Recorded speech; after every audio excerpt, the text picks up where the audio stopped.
selamat pagi anak-anak. Kembali kita di pelajaran korespondensi.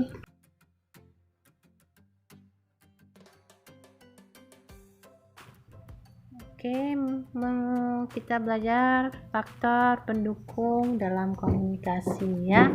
Komunikasi dapat berhasil jika faktor pendukungnya memenuhi sejumlah persyaratan ya.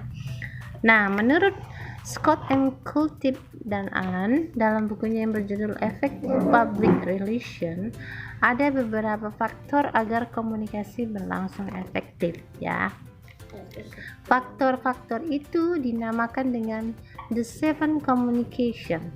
Isinya sebagai berikut ya. Yang pertama adalah credibility, artinya adalah keterpercayaan ya. Jadi antara komunikator dan komunikan harus ada rasa saling percaya. Jika ada rasa saling percaya, maka komunikasi itu dapat berlangsung dengan baik ya. Contohnya, jika kamu ya diajak bicara oleh orang yang kamu tidak kenal, pasti ada rasa takut, ada rasa tidak mau untuk melakukan komunikasi ya kan. Lalu yang kedua adalah konteks atau pertalian ya. Komunikasi itu dapat terjadi apabila situasi dan kondisi setempat tidak ada gangguan ya antara komunikator dan komunikan, serta sarana atau media yang digunakan itu baik ya.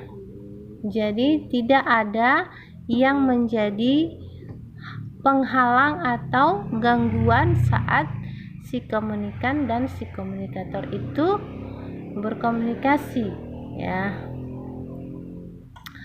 Misalnya jika berkomunikasi melalui telepon, jaringan kurang bagus ya, itu kan merupakan satu gangguan.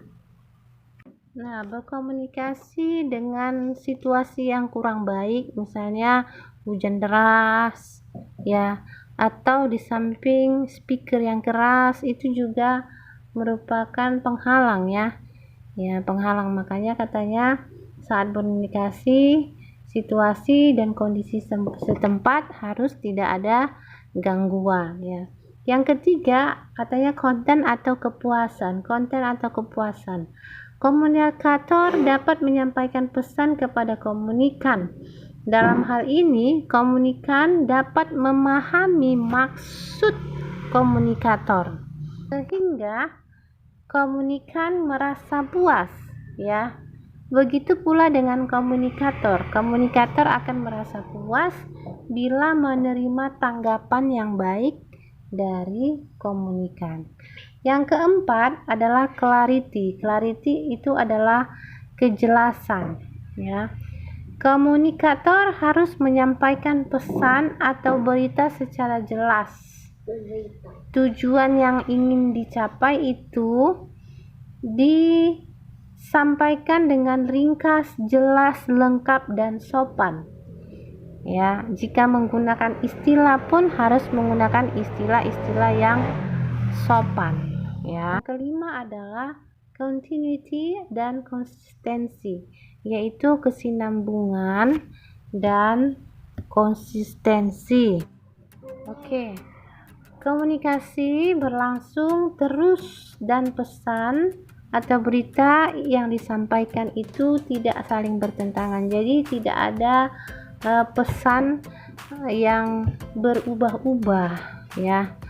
Dalam proses komunikasi itu terjadi tidak ada pesan yang berubah-ubah. Jadi dia pesan atau beritanya itu tetap ya. Maksud dan tujuannya pun tetap dari awal sampai akhir dia melakukan komunikasi. Lalu yang keenam adalah capability of audience, yaitu kemampuan pihak penerima. Komunikator harus memperhatikan kemampuan komunikan dalam menerima pesan agar tidak terjadi kesalahpahaman ya. Lalu yang ketujuh adalah channel of distribution, yaitu saluran pengiriman berita. Jadi komunikator harus menggunakan media atau alat yang sudah biasa digunakan secara umum, misalnya pakai media cetak ya, atau media elektronik seperti telepon, televisi, dan lain-lain. Selain faktor-faktor pendukung keberhasilan pelaksanaan komunikasi, keberhasilan komunikasi juga ditentukan oleh etika komunikasi. Ya, baik penerima ataupun pemberi pesan itu harus mengetahui etika dalam berkomunikasi.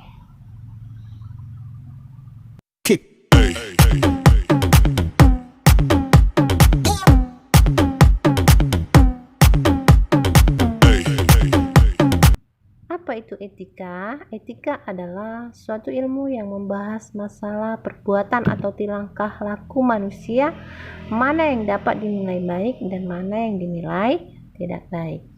Nah, etika komunikasi adalah penyampaian pesan atau berita antara komunikator dengan komunikan dengan memperhatikan perilaku, sikap yang baik dan tidak baik untuk dilakukan ketika berkomunikasi. Kita akan membahas beberapa etika dalam komunikasi yang sering kita lakukan dalam kehidupan kita sehari-hari ya nak. Oke.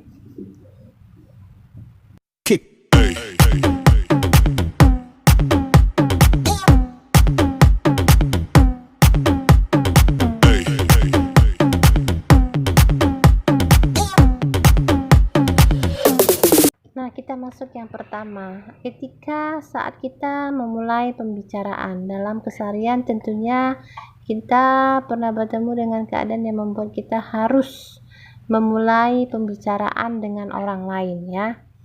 Nah, saat akan memulai pembicaraan dengan orang lain, ada beberapa hal yang harus menjadi perhatian kita agar komunikasi yang kita akan lakukan itu berhasil dengan baik ya. Yang pertama katanya adalah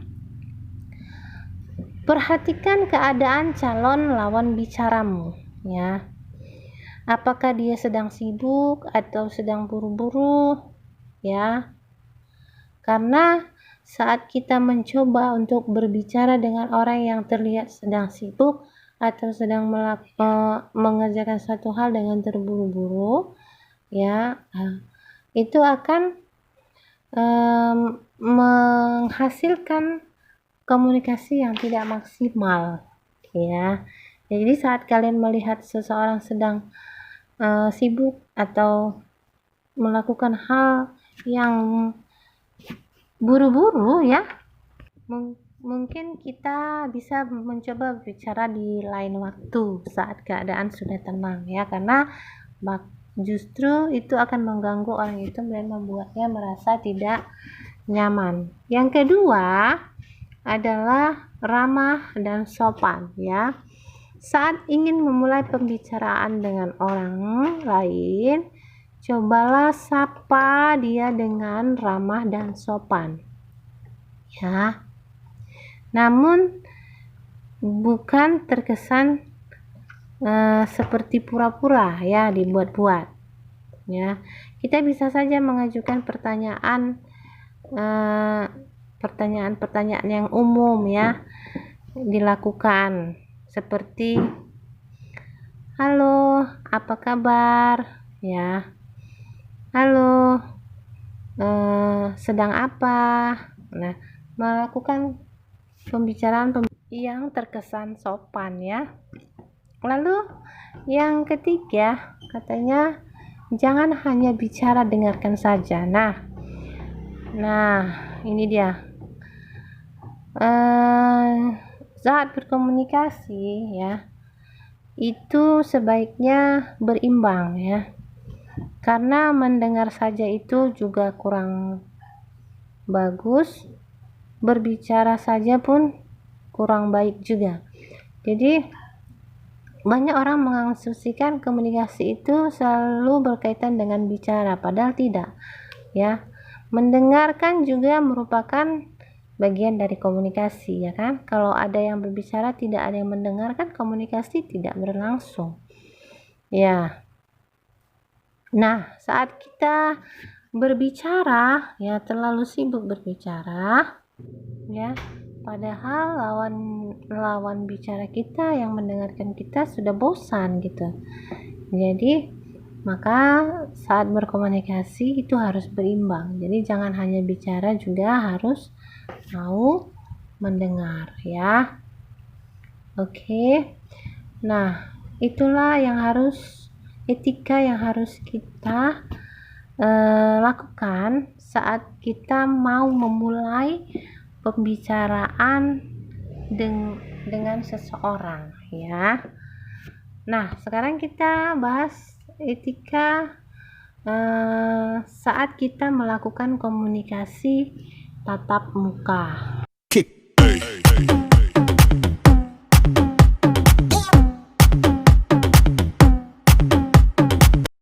Saat melakukan komunikasi tatap muka, ada beberapa etika yang harus kita perhatikan. Yang pertama adalah saat kita berbicara dengan orang lain ya, kita harus menatap lawan bicara kita ya.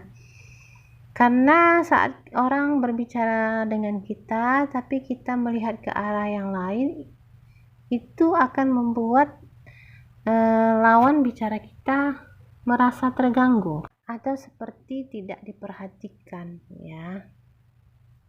Ya, kalau kita tidak mau menatap matanya tapi kita tetap menghadap ke lawan bicara kita ya. Ya, bisa kita melihat ke arah garis tengah ya antara kedua matanya, misalnya melihat mata hidungnya atau mulutnya kan. Yang pasti tidak memalingkan wajah ya, karena kalau orang bicara dengan kita memalingkan wajah itu seperti tidak mendengarkan ya, itu akan mengganggu proses komunikasi. Jadi si komunikator itu merasa tidak diperhatikan ya. Jadi saat berbicara tatap muka dengan orang, hal pertama yang harus kita lakukan adalah menatap lawan bicara kita. Nah, yang kedua, jaga intonasi dan ketepatan bicara. Saat kita berbicara ya, berbicara dengan suara yang tidak terlalu pelan agar bisa terdengar, dan tidak terlalu tinggi atau terlalu keras ya, karena itu cukup mengganggu kalau kita ngomong terlalu tinggi ya. Kalau terlalu tinggi keras itu seperti setengah menjerit. Nah ya kan, keduanya bisa menyebabkan orang salah mengerti atau tidak paham apa yang kita bicarakan. Kalau terlalu pelan bisa membuat seseorang itu salah dalam mendengar ya. Selain itu, berbicara dengan kecepatan normal itu lebih mudah disimak dengan baik ya kan. Jadi yang kedua, perhatikan intonasi dan kecepatan bicara. Jangan terlalu cepat. Kalau orang terlalu cepat ngomong kan kita juga susah mencerna ya. Jangan terlalu lambat, karena kalau terlalu lambat seseorang yang mendengar juga bisa bosan mendengar ya kan. Maka yang kedua yang harus kita perhatikan adalah intonasi dan kecepatan bicara ya. Berbicaralah dengan kecepatan normal ya supaya mudah. Nah, yang terakhir adalah lontarkan pertanyaan ya.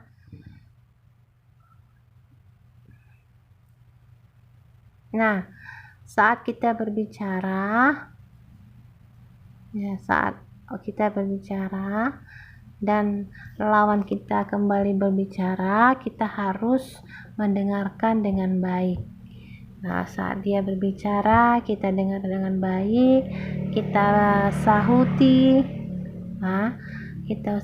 dan kita lontarkan pertanyaan atau pernyataan. Jadi karena kalau kita diajak bicara dengan orang lain, kita hanya diam saja, hanya mendengar saja, ya, tidak melontarkan pertanyaan atau pernyataan, bisa saja menimbulkan kesan kita seperti antara mendengar dengan tidak mendengar, ya.